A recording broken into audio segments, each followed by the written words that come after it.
Okay, so I got the what they call a 3-inch shell. Oh, this is a slug. And it says 3-inch right on there.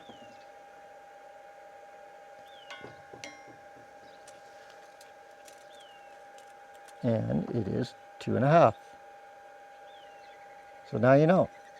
A 3-inch shell is 2.5 inches, and a 2 3/4 is 2 1/4. Because they're not talking about the shell, they're talking about the chamber. And once the shell is opened, the length of the empty shotgun shell. I didn't know that until just a couple years ago.